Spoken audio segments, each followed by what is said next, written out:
A scary revelation is happening in the auto industry, Dad. Paying $1,000 a month or more is becoming more and more common.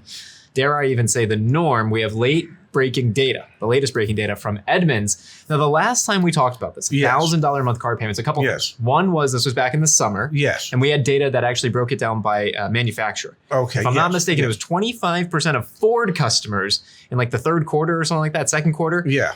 We're paying $1,000 a month or more on a new Ford. Now, Dad, the data from back in June of 2022, so 6 months Can ago. I add one caveat to that? When Edmunds used to do this information, they were measuring payments from $1,000 to $1,500 a month. Yeah. And because there's been such increases in payments, that range is now $1,000 to $2,000. Disgusting. We had, Dad, in June, the most recent data, 12.7% of consumers in June were paying $1,000 a month more. All the way back in June 2021, it was 7.3, and all the way back in 2019, it was 4.6, and in 2010, June of 2010, it was 2.1. Now we have the latest data here from Q4, the full quarter. We went up to 15.7% of consumers who That's financed. That's another 3% increase. From June to the fourth quarter. Yes. In 2022, that compares to 10.5% in Q4 of 2021, 6.7% in Q4 of 2020. It was 5.4% of consumers who financed a used vehicle that were paying over $1,000 a month, up from 3.9% in 2021 and 1.5% in 2022. Nearly 16% of new car customers are paying over $1,000 a month, and somehow, some way, over 5% of used car customers from last quarter are paying over $1,000 a month. This data blew you away, didn't it? Well, it's frightening when you think about it. Well, there's a couple reasons for it. One, we have seen MSRPs go up dramatically over the past year and a half, 2 years. Forward lightning. on new cars. Yeah. We have seen interest rates go up significantly. Jerome Powell. Over the last 18 months. Yeah. So you combine those two, Give me one more. Come on, I don't have one more. And you combine those two, so the amount you're financing has gone up. The interest rate on the amount you're financing has gone up. So naturally, your car payment's going up. What's scary is that nearly 16% of new car buyers feel comfortable, are okay with having a car payment somewhere between $1,000 and $2,000 a month. Okay. Now, I don't want to sound like the old guy. Back in the old days, but you could buy a newspaper for 5 cents back in the old days. Cars, you financed them, if you financed them, for like no more than 36 months. An average payment might have been $100 a month or $150 a month, not $1,500 a month. And I'm pretty sure that wage increases haven't gone up the same amount as payments have. Definitely, yeah. And what makes it worse is the term of those payments has stretched out from 24 to 36 months to now we talk about people who have 84-month loans and 96-month loans. And well, if you have an 84-month loan at $1,000 a month, it's a big number, man. It is. And we've also seen record down payments. The amount that people are putting down has gone up more than ever before. And so you're even putting more money down, more cash down. And you're stretching the term out, and you're still over $1,000 a month, and 50% of Americans don't even have $500 in the savings account.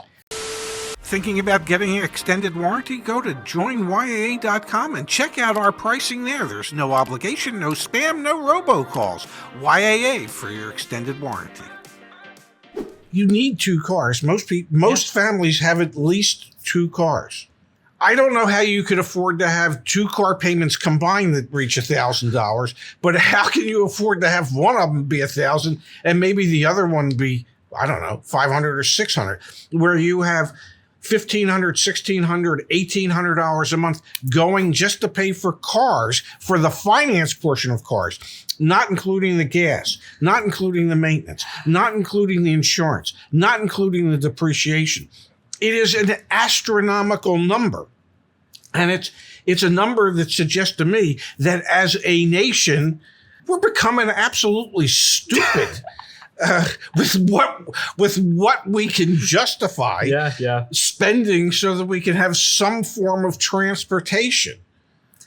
I personally, I don't get it. Yeah, I don't. And I spent 43 years in the retail automobile business. I don't know why anybody would want to saddle themselves with that type of debt.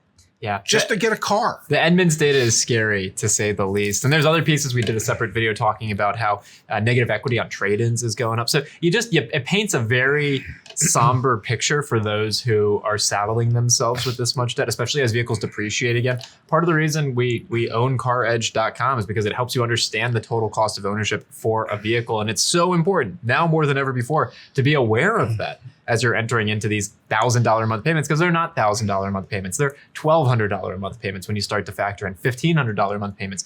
Like last time I checked, insurance is federally mandated. We all got to pay it. Insurance rates are going up. So no matter how you slice this debt, it's a lot of money. Auto insurance is not federally mandated. It's not. You can buy a car and not have to insure it. It's up to you whether or not you want. Now, if you're financing it, the finance company is going to insist. Hang tight. If you want to drive a car legally, you have to have auto insurance. You do not. Yes, you do. You do not. Yes, you do. You do not. Yes, you do. You do not. You are so wrong. Well, we'll double check that. It's illegal. It is not. Yes, it is. It is not. You do not have to have insurance to own and drive a car. Yes, you do. You do not. Oh my gosh.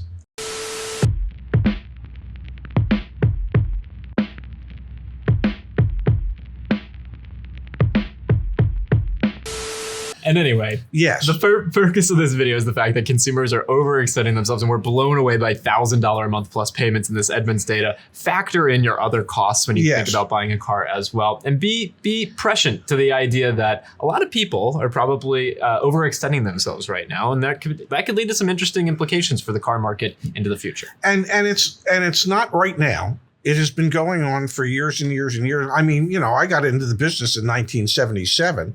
And I've seen it transpire over the course of time as the cost of vehicles continued to go up. The length of time that people were willing to finance a vehicle to keep it at an affordable payment range has stretched out further and further and further. So this is not a new problem. This has been an ongoing problem. And the best solution to the problem is to, as a people, to say, you know what, we could get by with less expensive vehicles and stop spending $60,000, $70,000, $80,000, $100,000 for a car when, I don't know, $25,000 or $30,000 will get you there as well.